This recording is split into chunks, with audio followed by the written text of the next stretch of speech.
তো আল্লাহ রাব্বুল আলামিনের নবী যে মাথার পাগড়ি অথবা একটা চাদর যে নবীজি আমার খুললেন, খুলে কিন্তু নবীজি বললেন যে তুমি এখানে বসে যাও। ওই নারী বসে গেল।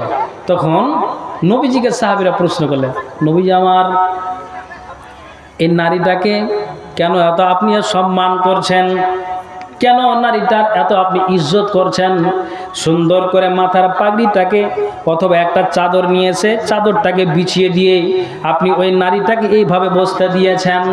নবীজি আমার বলছেন, শোনা রাখো, আমি বসতে দিলাম তার একটাই কারণ হলো, একটাই উদ্দেশ্য হলো যে এই নারীদেরকে, এটা হলো আমার মা, এটা হলো আমার মা হালিমা, দুধ মা। আমি এই মায়ের আমি দুধ খেয়ে মানুষ হয়েছি, কাজেই আমি যেন এই মায়ের সম্মান দিলাম, মায়ের মর্যাদা দিলাম। কেননা ইসলামের পূর্বে জাহিলিয়াতের জমানাতে নারীদের কোনো ইজ্জত ছিল না, মান সম্মান ছিল না।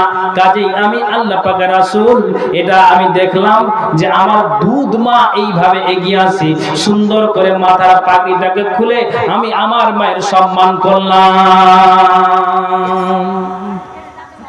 তাহলে বুঝতে পারছেন কতটা নারীদের এই মান সম্মানটা হারিয়েছিল। ইসলাম আসার পরে মান সম্মানটা কতটা বেড়ে গিয়েছে। কাজে এই বেহায়া আপনার ছেড়ে দিতে হবে। এই জন্য আমি শুরুতে একটা কোরআনের আয়াত পড়ে আপনাদেরকে বুঝাচ্ছি। আল্লাহ রাব্বুল আলামিনের কোরআনে উল্লেখ করেছেন, ইয়া বানি আদম قد انزلنا عليكم لباسا يواري سوءاتكم وريشا ولباس التقوى ذلك خير ذلك من آيات الله لعلهم يذكرون। আমি তো তোমাদের পোশাক দিয়েছি, এটা বুঝাবার জন্য আমি বারবার কিন্তু আয়াতটাকে দোহরাচ্ছি যে কাজে নারীকুল আমাদেরকে এই কোরআন এবং হাদিস থেকে আমাদেরকে শিক্ষা নিতে হবে।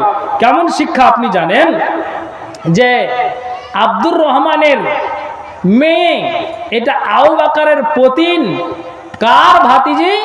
আয়েশা রাদিয়াল্লাহু তাআলা আনহার ভাতিজি। একটা পাতলা ওড়নি চাদর গায়ে দিয়ে রাস্তায় গমন করছে, রাস্তায় আপনার চলাফেরা করছে।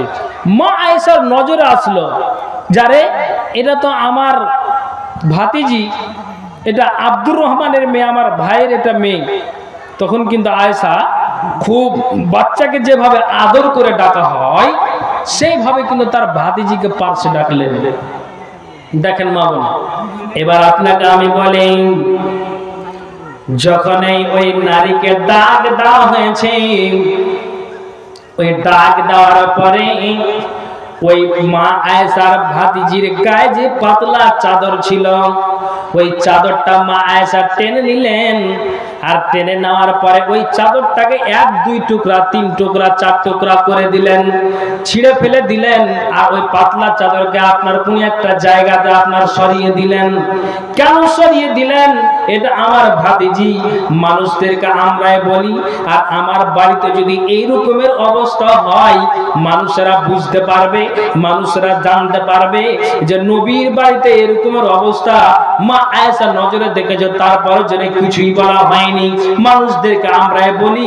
আর আমার ঘরে যদি এইভাবে একটা পাতলা চাদর পরে আমার বাতিজি যদি ঘুরে বেড়ায়, বড্ড একটা খারাপের কাজ। মা আয়েশা কি করলেন? বাড়ির ভিতরে, ঘরের ভিতরে গেলেন। আর ঘরের ভিতরে যাওয়ার পরে একটা মোটা পুরাতন আপনার চাদর নিয়েছে, আপনার যেন ওই আপনার ভাতিজির গায়ে যেন চাপিয়ে দিলেন। সুবহানাল্লাহ। আমি আপনাকে কোন কথা বলতে যাচ্ছি, যদি আপনার মেয়ে এইভাবে রাস্তাতে চলে, তাহলে আপনাকে ওই আয়েশার মতো আপনাকে শিক্ষাটা দিতে হবে, ওই আয়েশার মতো আপনাকে জ্ঞানটা দিতে হবে। আয়েশা যদি নিজের ভাতিজিকে এইভাবে শাসন করতে পারে, এইভাবে ডাঁট করতে পারে, এইভাবে যদি তাকে কঠোরভাবে আপনার শাস্তি দিতে পারে, চাদরটা নিয়ে যদি ছিনিয়ে নিতে টুকরা টুকরা করে ছিঁড়ে দিতে পারে, তাহলে তুমি মা হয়ে, ওরে তুমি বাপ হয়ে, তোমার মেয়ে যদি পাতলা চাদর পরে কিংবা বিনা চাদরে স্কুলে যায়, কিংবা যদি আপনার রাস্তাঘাটে চলাফেরা করে, তাহলে কেন তুমি মা হয়ে তোমার বেটিকে এইভাবে শাসন করতে পারবে না? জি মা বোন, এই থেকে, এই হাদিস থেকে, এই হাদিসগুলো থেকে আমাদেরকে শিক্ষা নিতে হবে, জ্ঞান নিতে হবে। মা আয়েশা যদি এইভাবে নিজের ভাতিজিকে এতটা কঠোর আপনার সাবধানতা দিতে পারেন, তাহলে আমি আপনি জন্মদাত্রী, আপনি মা, জন্মদাতা পিতা, আপনি কেন পারবেন না? এটা আপনাকে বোঝাতে চাইছি। আর যদি এই রকমের জ্ঞান নিতে হয়, তাহলে এই রকমের এই ধরনের বানাত মাদ্রাসাতে আপনার মেয়েদেরকে আপনি ভর্তি করেন, ঠিক যেন দিনের তালিম হবে, দিনের জ্ঞানটা ভিতরে যাবে, তখন দেখবেন যে অটোমেটিক বাড়িটা আলোকিত হয়ে থাকবে। তা আপনাকে কি বলছি, যে এই নারীদের সম্মান, মান, মর্যাদাটা আপনার জাহিলিয়াতের জমানাতে আপনার জন্য নারীদের একটা অপহরণ হতো। এই ইসলাম আসার পরে, নবী আসার পরে নারীদের ইজ্জতটা নবীর দ্বারা দিয়ে নারীদের বাড়িয়ে দিয়েছেন। কাজে আপনাদেরকে বলবো, হাদিস এবং কোরআনের কথাকে ফলো করে আমাদেরকে চলতে হবে।